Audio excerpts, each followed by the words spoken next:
Good evening and welcome to a new episode of our program, The Daily Debates, Wednesday evening. I'm Yasmin Bakir, and tonight we're going to be talking about Egypt's economic growth, which has been strong and resilient since the economic reform program initiated back in 2016. Actually, Egypt is one of the few African countries that has actually expected to record a positive growth in 2020 despite the spread of the pandemic of COVID-19, and that growth was at 3.6%. Now, the economy grew at a slower rate than expected in 2020 in comparison to 2019 when it was 5.6, but that's of course expected because the whole world's economic performance was at a slowdown due to the spread of the pandemic. Now tonight we'll be discussing Egypt's economic performance given the world's rating agencies' reports, as well as the policy efforts in paving the way for the economic partnership with the world international financial institutions, particularly those aimed at achieving sustainable development goals that Egypt's working very hard towards achieving. Now, I'm very much delighted to have joining me in the studio to shed further light on that Dr. Ibrahim Hegazy, Professor of Business. Thank you very much for joining us. Thank you, Yasmin, and first of all, happy Ramadan. Happy Ramadan to you and your family, and of course all the Muslims around the world. Dr. Ibrahim, we will definitely be talking about the Egyptian economic performance and with regard to whether it's the fiscal year of 2021 or the growing rate of the performance. But allow us to go out to this first report, and Egypt discusses the second phase of the structural reforms with the World Bank, and we'll be right back.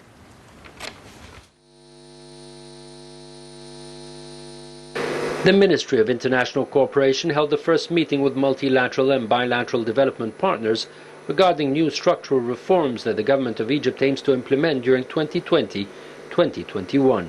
The ministry clarified in a statement that the meeting comes within the framework of the government's negotiations with the World Bank Group, or WBG, and the Asian Infrastructure Investment Bank, the AIIB, on development policy financing in support of the state budget.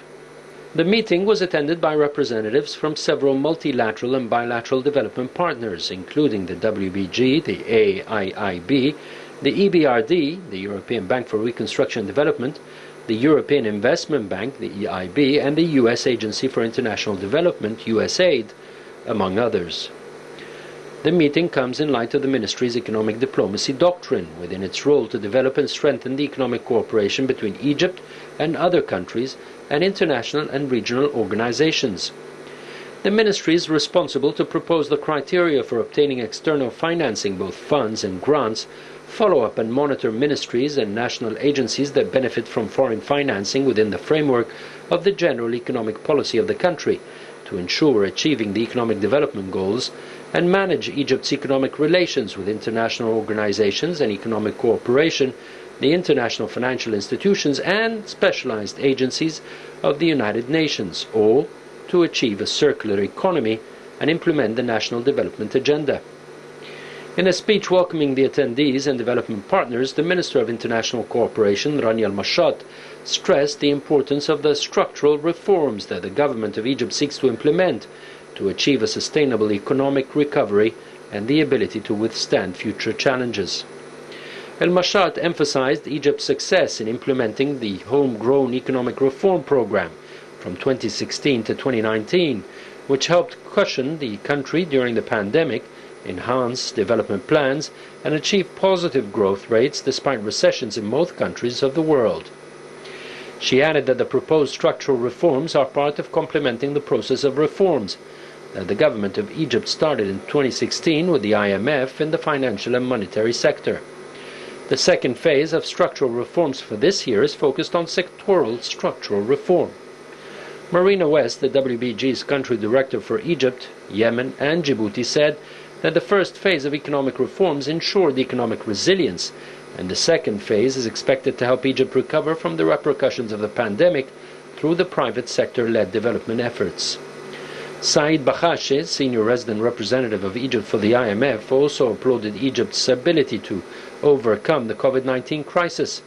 He stressed the IMF's support for all the efforts made to access budget support financing and indicated that the program is a means to develop the economy. Elena Panova, UN resident coordinator in Egypt, congratulated the Ministry of International Cooperation the WBG and the AIIB for the Development Policy Financing Program that focuses on accelerating the SDGs, or Sustainable Development Goals, through the empowerment of women and the engagement of the private sector in the development plans. Panova said that the UN is willing to support the Development Policy Financing Program through ongoing partnerships with the government in order to align the SDGs with the second phase of reforms. The meeting is the first of a series of talks to address the proposed structural reforms in light of the Development Policy Financing Program with the multilateral and bilateral development partners, the private sector and civil society organizations. Earlier this week, the Minister of International Cooperation met with Christian Berger, the ambassador of the European Union in Cairo. That was to look into the progress made through joint cooperation within the framework of the strategic partnership between Egypt and the EU and future areas of cooperation within the 2021 to 2027 strategy, which is also within the framework of the government of Egypt's national development agenda. Last February, the European Commission inaugurated the European Union's Neighbourhood, Development and International Cooperation Instrument, the NDICI, for the period between 2021 to 2027. The instrument aims to stimulate long-term social and economic recovery in the countries that are neighbouring Europe through mobilizing private and public investment in the next decade. El Mashat affirmed that the objectives of the EU's NDICI and the strategy of the Ministry of International Cooperation are in line with the government of Egypt's development priorities with regards to the transformation towards a green economy, renewable energy, sustainable infrastructure, digital transformation, gender equality, healthcare, social safety nets, and education.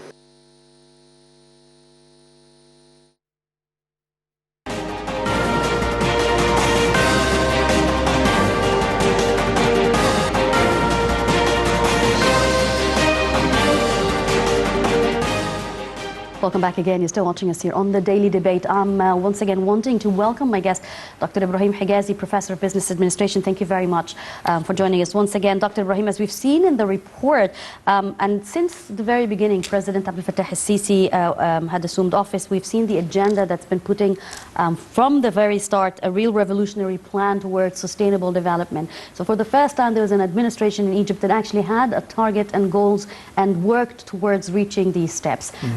Maybe we were talking in the break on how the past 5 years have shown dramatic change on all levels in Egypt. So looking from the position that you stand in today, how do you reflect on this plan? Well, my reflection is actually, to be quite clear, I was really impressed that we see for the first time that we have a strategic plan, 2030 for Egypt.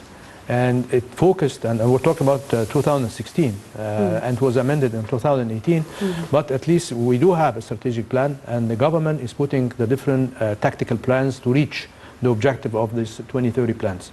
And what is more, for me, was more respectively for the government, is the fact that they focus on 3 areas: the economy and the social and the environment.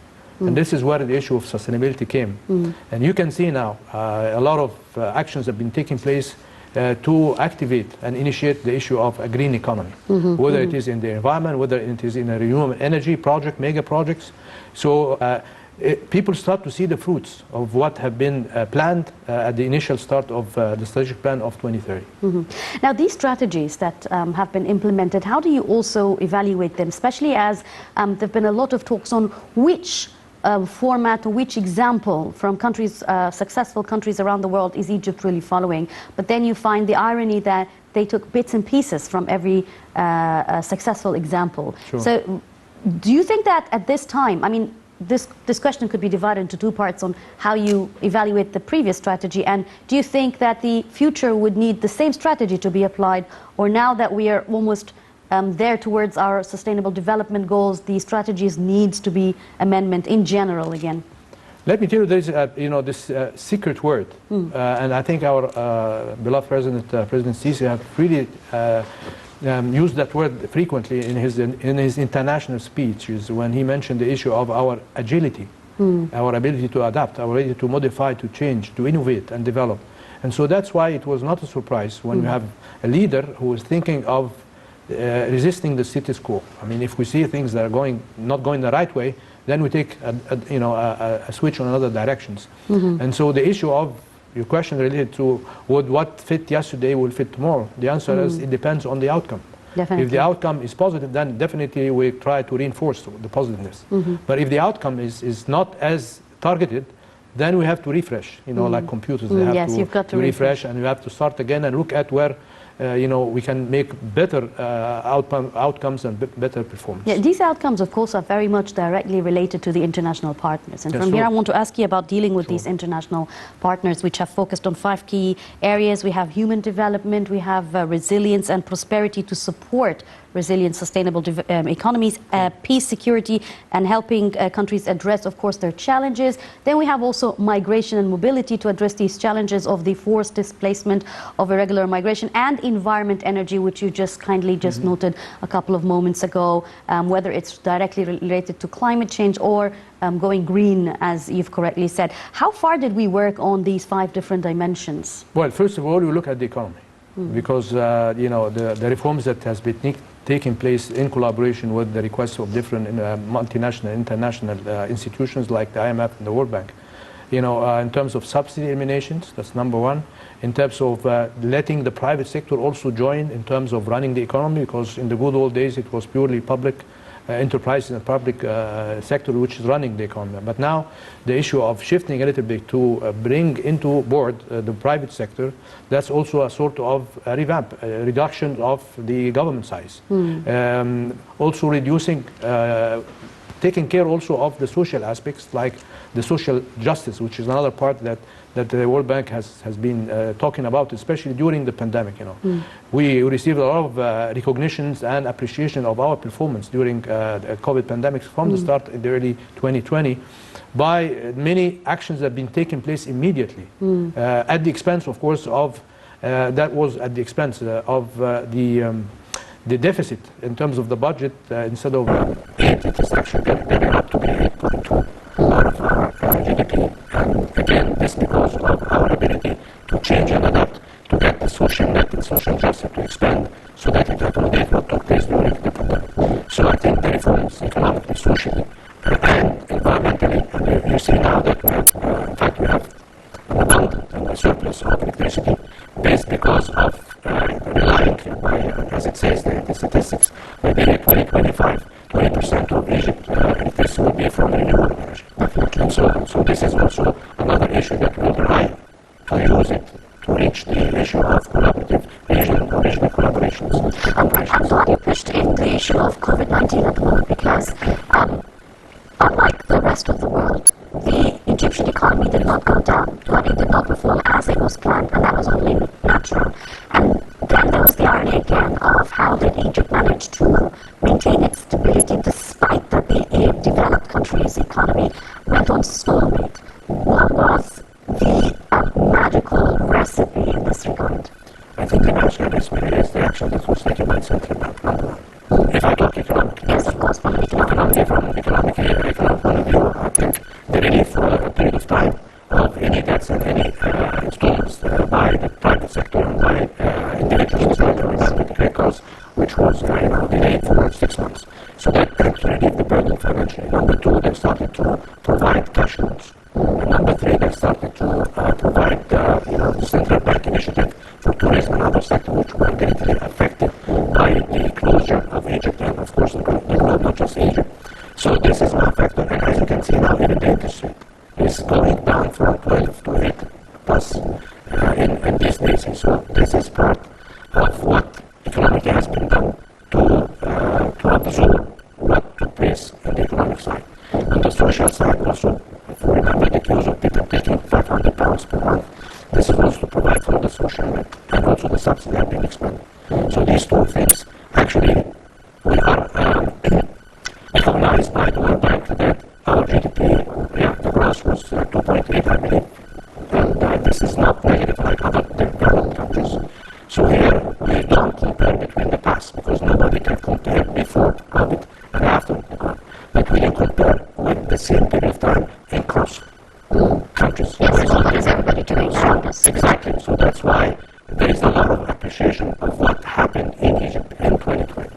Now the magic word is that I think our government and the Egyptian individuals themselves, the legislation, exactly, they made a decision decision. Either we shut down and then it's an issue of survival, or we open and we take our precautions in terms of social distancing and wearing masks and all that. Which Egypt is not doing very well, by the way. We are not doing well, but it is personal responsibility. Yes, of course. You and I, we were, because now we are distance somehow, but at least the government put places like maximum in terms of right to have a reception. And alternative shifts, and yes, and government employees cut down back to So we leave it now to the behavior of individual responsibility. So that's his or her responsibility. But again, this was a critical decision. Should we lock down and then we face the circumstances of allowing the economy, or should we open? And then we have to learn and to encourage people to take their precautions. I think this was a key word. This was the key word. And also another thing that I don't know if you agree or not, but the fact that the mega projects were still ongoing in terms of whether they're infrastructure projects or building mega projects as well, that hasn't stopped during the pandemic. And again, if we reflect back on the monetary fund and the loans that Egypt took, which everybody was so resistant and against at the beginning, we've seen that this money has been allocated under proper means for developing Egypt, which again, people did not see this coming until they actually saw it on concrete ground. So if I talk to you about again how you evaluate the role that the mega projects are doing in restoring the Egyptian economy today. Let me take you one step and then I'll shed light on Jordan. Now, let's see two figures here that are very important.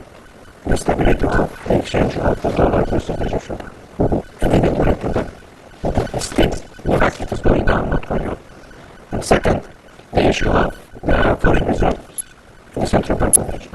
For me, these are two indicators that the economy is good or bad. To some extent, not totally. Because if these go down, that means the outflow of capital is more than the inflow of capital. But actually, the reserve go up. The second one, about the exchange. Now, if we have the Egyptian pound is instant, it means that there is a demand for the Egyptian pound from foreign currencies. So for me, these are two important indicators that tell me we are on the right directions as economic reforms. Now, where this money went? Did it go to pay for the debts? Part of it, yes.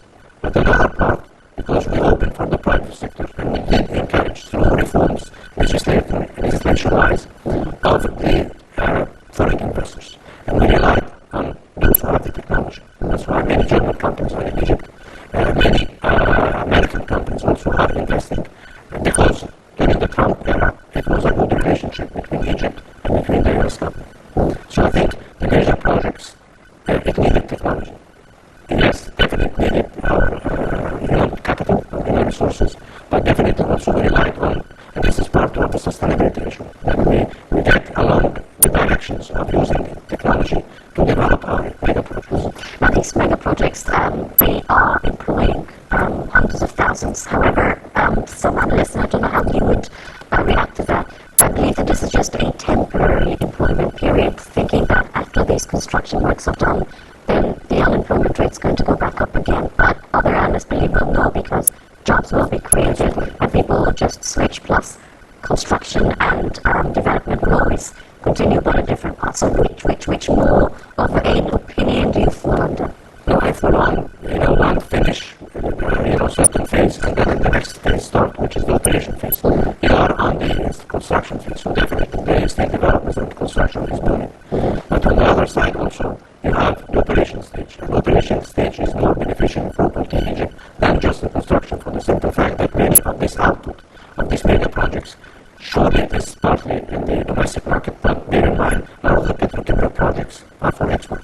Of course. So that's another plus. Also, during the pandemic, what happened also is that we started to export more than before, because the shipping cost and the traveling cost is from the Far East to Europe is more expensive. So here we have this kind of opportunity that came out of a disaster, which is our locations and our proximity, and also the starting of operations of some of these mega projects. Just like the online companies that just started again because of the pandemic, that's a positive effect from that. Dr. Ibrahim, what are the possibilities for cooperation with the international financial institutions in the digital transformation and the sustainable infrastructure and energy, especially as you mentioned a couple of moments ago, that it all depends on the import of technology. So with the digitalization of the entire world, Egypt needs to have a foot on the ground in this regard in order for it to reach its sustainable development program. How do you see this? Well, I see this as part of what we call the green economy. Because the green economy rely more on technology rather than on human resources nowadays. Why? Because it saves costs and it also gets you to high levels of competition. You cannot compete globally today without having the ability of being one of the players in information technology. Plus, when you look at the Fortune 500, the top 20 are actually all internet or online digital models, business models. So automatically tell us that if we are not there with our capacity as a country, then we're not going to be right. We are lagging behind in terms of international competition. Now it's a global village. We are no longer isolated. And so what affects us definitely is affected by operations and competition coming from abroad. If Egypt wants to stay in regional leadership, and that's I think what Egypt is looking at now, part of our development is self-sustainability as Egyptians, but another part also is this regional collaboration. And bear in mind, our president, when he was the head of the African Union, I think it created a lot of interrelationship between Egypt and some of the African and sub-Saharan African countries. And you can see that even now as our foreign minister is touring around Africa to promote for the problem of the Renaissance Dam of Ethiopia. Dr. Ibrahim, I'm glad you mentioned the impact of individuals, because here, as Egypt is working very hard towards reaching its 2030 Sustainable Development Program, many individual citizens, especially those in urban areas and the ordinary citizens, the unemployed citizens would say, well, how are we going to individually benefit from this Sustainable Development Program? What is in it for us? How will that be able to affect and transform our lives personally? Any project, what's the purpose? Because I think this was one of the challenges that the IMF have raised with our government, that we have to bear in mind that our population, 60% of which is a youth population. And so we have to try to create job opportunities and employment for the youth. And so one way, of course, is the SMEs, which is what Egypt is also trying to collaborate with international donors and institutions to help up either venture capital or to help the startup businesses. So that's number one. But the second is that in order also to improve the talent of your population, you have to raise them to employments which can be able to compete. And we are very successful, and a lot of our Faculty of Engineering graduates of Cairo University and other national universities are just picked up by multinationals in IT and similar, so that they can work there. So this is the two sides of mega project, and this is the two sides of where we want the collaboration of international institutions to help our young employment generations to work, to compete, as well as to start their own business. Speaking of collaboration, the government is collaborating with different institutions to not only work on infrastructure in new cities and developing new cities, but relocating citizens, moving them from congested, crowded areas to the new areas. And not only that, but there's been a program by the president also initiated last month on developing urban areas, and to be able to work on the infrastructure and possibly have the digitalization transformation take place there, so that it could reach them. That plan that has been done by the government, although it's very hectic and difficult, and the president has spoke about it, whether it's in terms of time or cost, to renovate something that has already been there is much more difficult and much more at an expensive price than to make it from scratch. How's that going to help merge these different urban areas and these different congested cities into the Sustainable Development Program? Let's look at the starting point. Where is the starting point which should be used as a role model afterwards? The new administrative capital is a very clear cut that this is, and this has been actually raised by many visitors who went to the new administrative capital. Let's say the new capital for sake of shortening the terminology here. But it's a model where we want this issue of I-government, or digital governments or virtual government. And so this has to be repeated in other remote satellite areas in Egypt, because Egypt is not just the new administrative capital. Egypt still, the population is so widely diversified in different cities of Egypt. So by stretching the inclusions of Egyptians, and that's the Ministry of Planning is thinking of this, including individuals, including the population in the decision-making process of improving their natural habitats, improving their local dwelling areas and residence areas. So this brings fresh ideas, and fresh ideas comes from youth. And so if we have the right education, and that's why we have enacted a new law for the campus of international universities in the new administrative capitals, and also the government is opening many new universities. And if you see honestly, Yasmin, the programs that are offered by these new universities, they are all digital. They are all talking about this IT or merging between two and schools. They change, because I visited a couple of them, they change from offering bachelor degree to work in terms of programs, program engineering, program in IT, program in scientific research.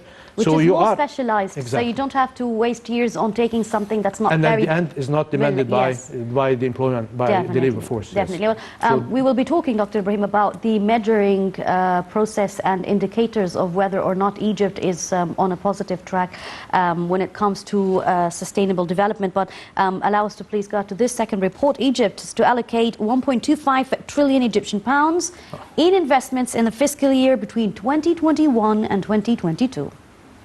The 1 trillion ده سمعت عنها.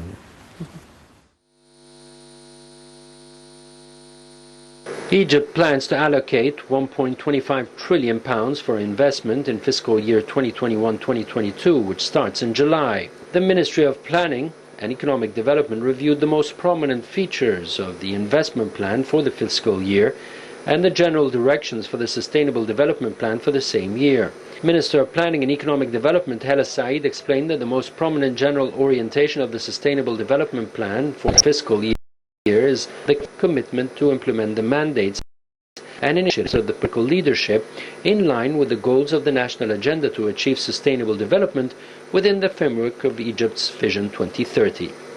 Hegazy added that the plan includes the fulfillment of the constitutional entitlements related to public spending allocations on health, education and scientific research, as well as continuing efforts to contain the coronavirus pandemic and decisively addressing its economic and social repercussions. She added that the general features of the plan also include giving priority to the high productivity sectors that drive sustainable economic growth, chief among which are the manufacturing, communications, information technology and agricultural sectors. The minister said that this is within the framework of implementing the second phase of the National Programme for Economic and Social Reform, represented in structural reforms, in addition to highlighting presidential initiatives to improve the health and quality of life of Egyptian citizens, as well as giving priority to localizing technological projects and directing financial allocations to the governorates most in need to implement the Decent Life Initiative. In addition, the targets include increasing the rate of coverage with electricity services, in addition to expanding access to youth and cultural services and targeted growth rates for investment directed to development sectors. Hegazy noted that investments directed to the productive sectors will see an increase by 125%. Investments directed to building people up will rise by 70%, while investments directed to service sectors will go up by 30%.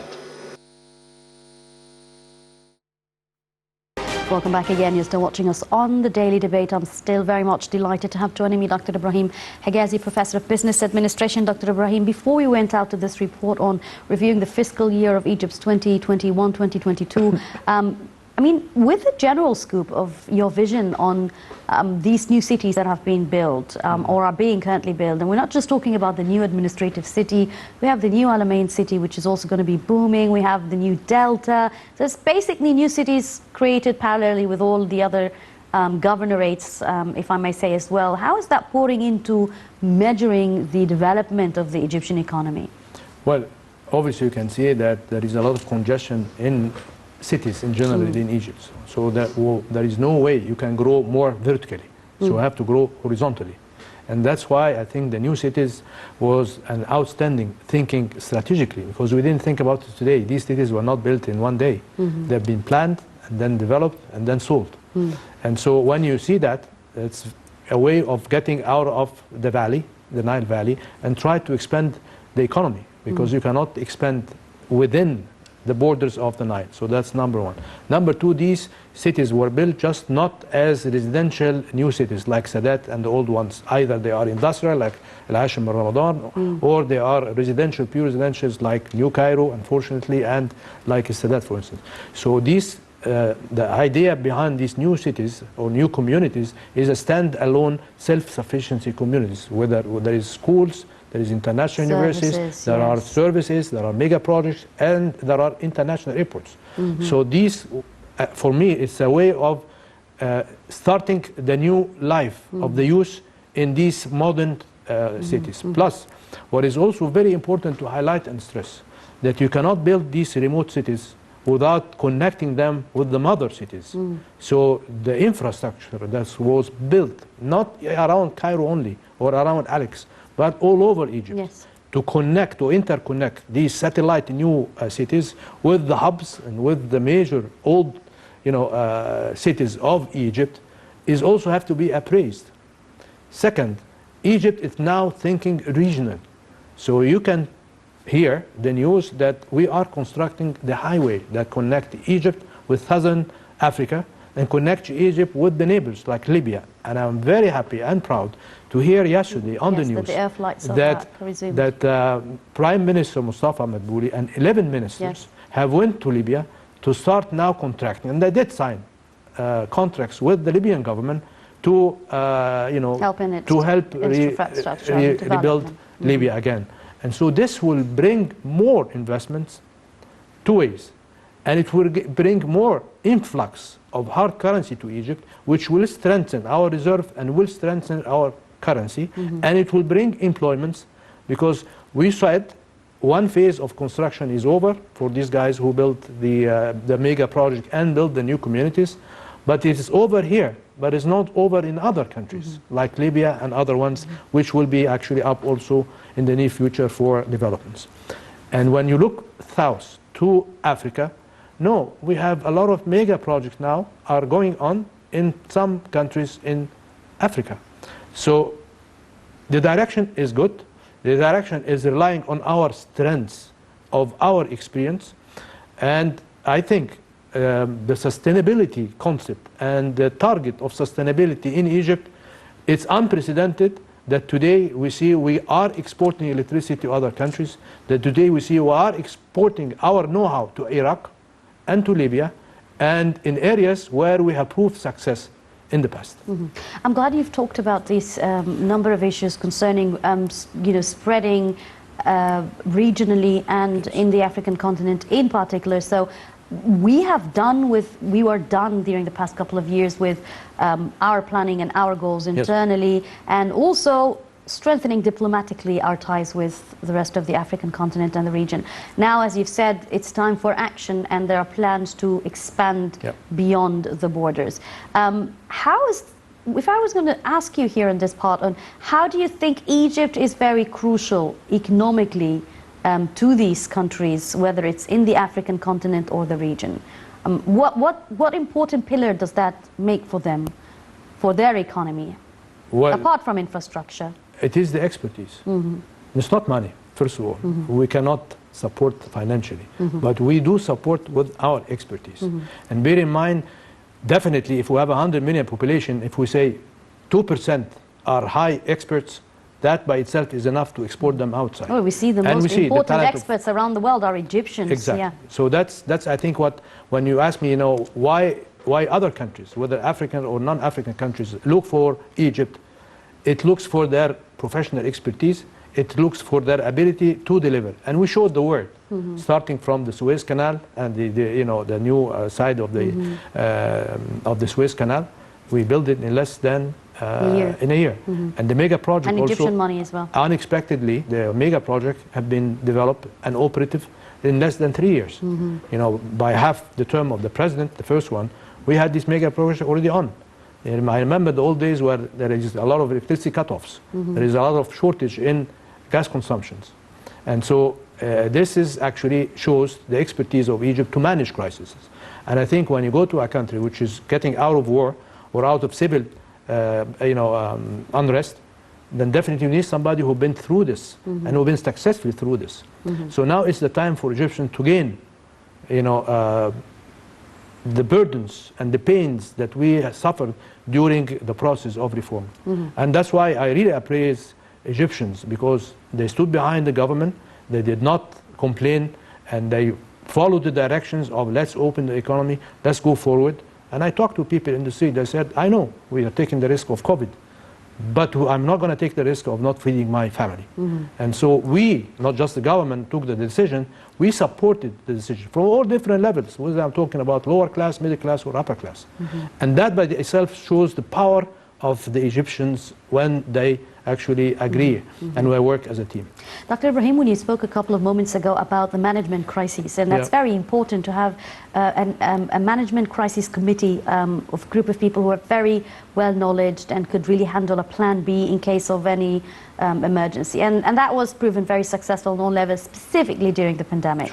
But from this regard, I want to talk about supporting youth and integrating them into the decision-making process.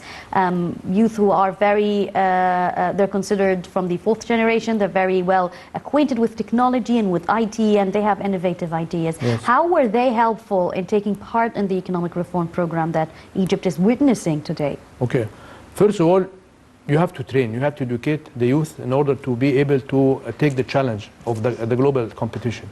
And so we had the presidential programs, which took a lot of their graduates into politics, whether legislations, like member of the Senate or the Shuyukh, and the member of the parliament. And you also have vice governors and vice ministers. And the ministers now rely heavily on their talents because they are picked as experts, not as youth only, but youth who have the talent to run X directions. And so this number one. Number two, when you look at a lot of the startup businesses in Egypt, they are actually youth. They are not old people who have money.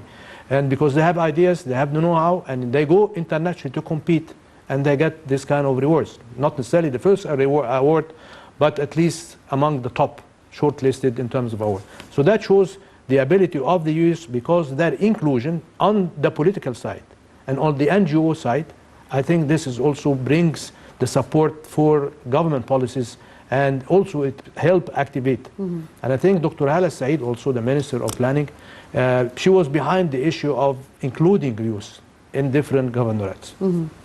Now, you're also a university professor, so when you spoke earlier about supporting, or the government moving towards, a couple of years ago, towards supporting the small and medium enterprises, and with all these innovative ideas and the passion and energy these youth have, and with the government making it easier for them to go for loans and supporting their businesses, how do you see that happening today? Because we are seeing visually a lot of small businesses being started up, even if it's a small van that's providing services or food or catering or whatever, and then we see that expanding across the government, and it's become a norm now. Has that supported the Egyptian economy from your perspective? Not supporting, but it helped people to float this period of, closure, and not to flow, but not to support to some extent, because support means that they help. Yes. But they sustain themselves, and it means that they relied on their capacity to work, even on a micro level, so that they will not rely on the government to support them. That's number one. Second, I see now a trend in all universities, private and national, about having incubators. Yes. Startup or entrepreneurial incubators, so that we provide them. And in my university, we do have incubators, and we provide them with our know-how as professors in business, with all our subjects of interest, finance, accounting, marketing, you name it, operations, technology. So they have the advice, but we give them the advice, but they have the ideas. They do the inventions, yes. And they develop, and we support them, not financially, but technically. Because at the start, you don't need the finances as much as you need somebody to guide you through how you bring into life your ideas. And again, this is not just the private university, it's a trend in all universities. Yes, that's exactly to what incubate. I spoke on that. Yes. Of course, the businessmen are actually funding these incubators, because they may also need to travel, they may need to be exposed for international exhibitions to showcase their products and their ideas globally. And I think this is also part of the direction, because a strategy is an approach that we take to reach our objectives. So the direction of the government is to do that. And so by including, and that's part of the 2030 and this is also part of the IMF requirements, is that you include more the private sector in running the economy. You have to reduce your power to control the economy by not re-engineering, more or less, not privatizing the public sector. But again, this is directions, and we bought the direction. We, the private sector, we, the population, bought the directions that the government and the president have set for Egypt for the next 2030 strategic plan. The world during the past couple of years have shifted towards going online for supporting their economies or supporting themselves if they are small and medium size enterprises. We've seen specifically during the pandemic, and I mean women would really recall that, but everybody's been shopping online, for instance, all different kind of products, and it seems that e-commerce is the new trend. Does that very much follow the 2030 Sustainable Development Program, and how do you measure, as a professor of business administration and marketing as well, how do you measure the strength of a country's economy through the e-commerce or the online businesses? You know, this is one issue that I used to think about and even ask myself, are we going to go back to pre-COVID, or the world had changed? Not Egypt, just one part. Or the world had changed in terms of... We fear that as moms with education, by the way, that we're going to continue and be stuck with online, You know, a decision is not made yet as will we be able to go back. Fauci of the US, the guy, you know, is known for his vaccinations and COVID advices. He's predicting that this will stay for a couple of more years. And that means that this trend will stay. And usually when trends stay and they show success, they came to be facts. That's the new world order. Exactly. So in this case, this means that there are other industries which will phase out. But from my perspective, we are not going to go back to the pre-COVID. It feels like a very pessimistic note here for a lot of people listening to this. But this is fact, and we have to be ready for it. Otherwise, we'll be lagging behind. That's why, with all due respect, and I'm sorry to say that, I was surprised that the Senate did not approve the law of the Thanawiya Amma by Dr. Tariq Shawki, because this is the digital world today. Definitely there are hiccups. Definitely there are problems and hurdles.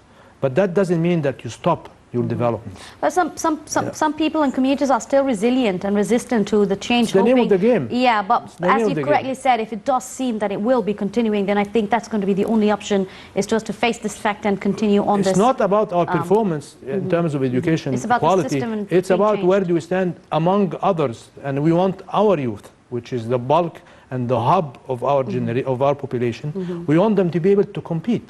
Yes. So how would I prevent them from, especially if you're being digital? Yes, definitely. So we're just 3 minutes away from ending this episode, unfortunately, and I want to ask you one last question, Dr. Ibrahim. How does the stability and flexibility of the Egyptian economy reflect on the business climate in Egypt? It will reflect on the foreign direct investment. It will reflect also on the private sector re-injecting the funds back into the economy. And so I think that stability relies, first of all, on national security. And I think Egypt, by far now, when you compare it with other countries in the region, we are a very stable, thanks God, we are very stable in terms of national security. Number two, the economy. The economy, if you have the approval of the multinationals and the credit institutions, okay, that means that we have the green light for foreign investment to come. They are not coming yet, not because we are not doing the right thing, but simply because their countries are not yet ready for international cooperation. You mean because of the pandemic? Because of the pandemic, exactly, yeah. So the stability here is because of what we did and what we suffered and what we took as burden during the pandemic and before the pandemic. And what are the, since you spoke about some countries not being ready yet because of the pandemic, what are the opportunities that are available for Egypt to make use of it positively from the pandemic? As you said, the pandemic had its ups and downs, it has its pros and cons, but some countries have had their advantages of this. What do you think are the opportunities that the Egyptian decision makers should concentrate on making the best out of the positive side effect of the pandemic when it comes to dealing with other countries on an economic level, I mean? Well, if you have other countries which are closed, then definitely the international trade will be affected. And since we are open, and since we have mega projects already that started to show their outcomes, then definitely we have to play not a major role, but a better role in terms of international trade. That's number one. Number two, again, we rely a lot on tourism. And tourism is actually, Egypt is rebounding in terms of tourism, much better than other countries that I visited. They are totally closed, and even if they are not, they are very skeptical to attract tourists. So again, these are opportunities where we can make good directions in terms of reaching our sustainability goals. Absolutely. Dr. Ibrahim Hegazy, Professor of Business Administration, thank you very much for joining me on the you, Daily Masih. Debate. And that brings us to the end of our episode. Thank you for watching.